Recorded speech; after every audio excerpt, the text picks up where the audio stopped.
Hi, Dr. Deb Winking here again. In today's capable conversation, we're going to kind of try to tackle those feelings of isolation, hurt, and frustration that we feel as we're moving through the typical world. Let's face it, as a parent of a kid with special needs, it can be lonely sometimes as going through life with other parents of neurotypicals, as they call them. So here's a scene. You've probably been there before, but I'll sketch it out for you. A bunch of parents you're at the park, huddled around a container of carrots and hummus, and you're talking about all the kids' latest exploits, and you're listening as the parents talk about all the interesting, challenging, and precocious things that their little ones have been doing. And as you're listening, a couple other parents join you with some older kids, and they start telling you how their child was just narrowly selected for that select competitive soccer team, and how angry they're going to be if that coach doesn't let their child start. And all the while you're listening, you're kind of letting your mind wander, partially to avoid the pain, and you're thinking to yourself, wow, if I stuck a carrot in each ear, would I be able to avoid listening to one more story of the awesome things their kids have been doing?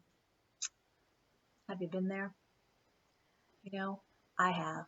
I would envy those people their typical experiences and how they kind of scandalously just took it for granted. It was like that's how they went through life.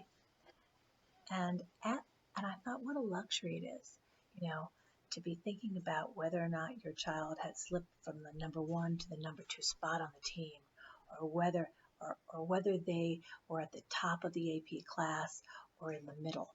When I was worried about, or when you maybe have been worried about, hey, where are you going to find that next OT that will take your insurance?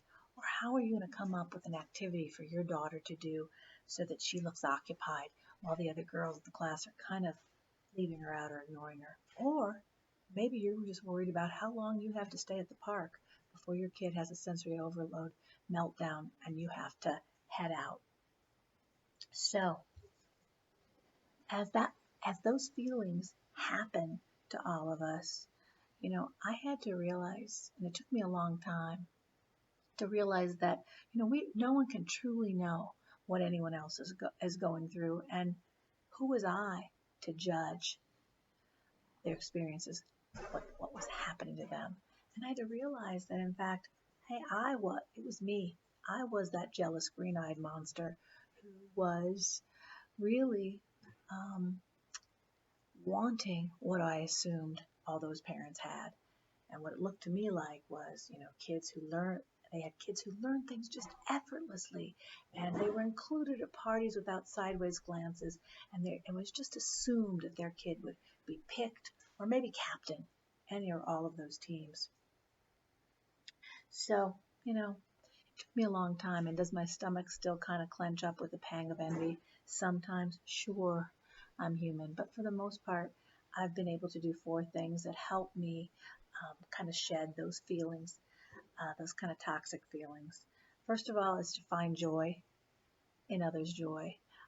I try to separate what my friends or friend are telling me from my own situation or my own child's situation, because then I can truly listen and be present with them without comparing what their child's doing to my child. And in that way, I can really rejoice with them.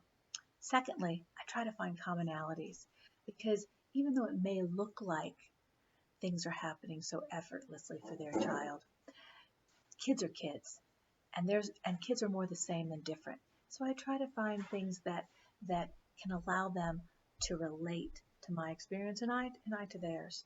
For example, I might say, how you've been feeling like I hear you when you're talking about feeling like a drill sergeant, getting your kid through these tennis drills and that they don't want to go and it's been really hard.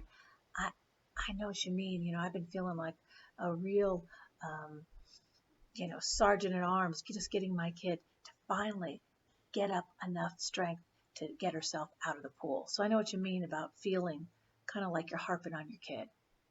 Before long, if you share those commonalities and your feelings as you're trying to get your kid through whatever they have to get through, pretty soon those parents will be cheering you on and your child on in their next success.